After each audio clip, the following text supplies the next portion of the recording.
Welcome to Scholar Trading, guys. Looking at what is incredibly overbought at this point, there's really no other gaps to fill besides the one on Nasdaq that's about 400 points above where we are today. The only thing that strikes me about this is the same thing that we had in September of 2020. Whereas you can see right here, we had 6 straight months of just climbing. Right? We were going from March to September, which is about 161 days. And then we had a sharp pullback for a few weeks and recovery and continuation onwards.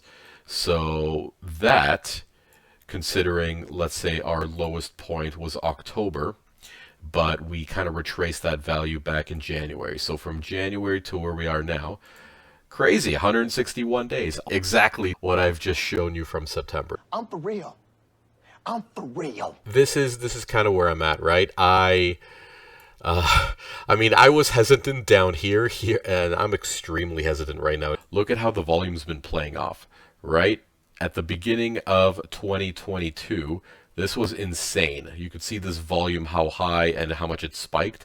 And over the last year, it's been almost non-existent by comparison, right?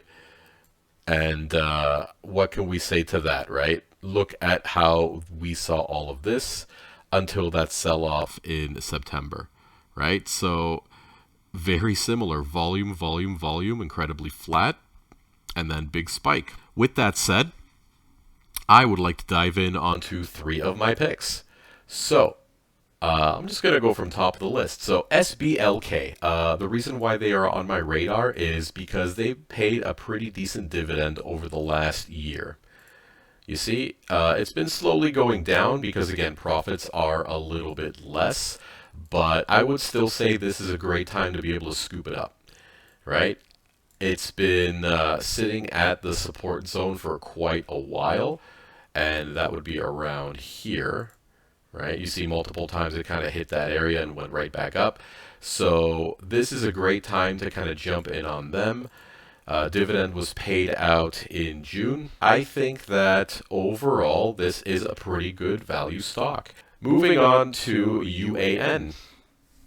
Now this company as well is on my radar. It's been dropping significantly, but again, it's been sitting at support for about 4 months almost. That's 3 months. It might be sitting at 4. But the reason is because, again, dividend gets paid out and it drops heavily because, I mean, it's a fat dividend. The last time they paid out 10% in a quarter. This time they paid out 12, 13% for the quarter. So far in the last 2 quarters, if you just, let's say even if you bought at 117, you know, you got paid 22%, and that is pretty much, you know, just a little bit less than the total drop that they've had.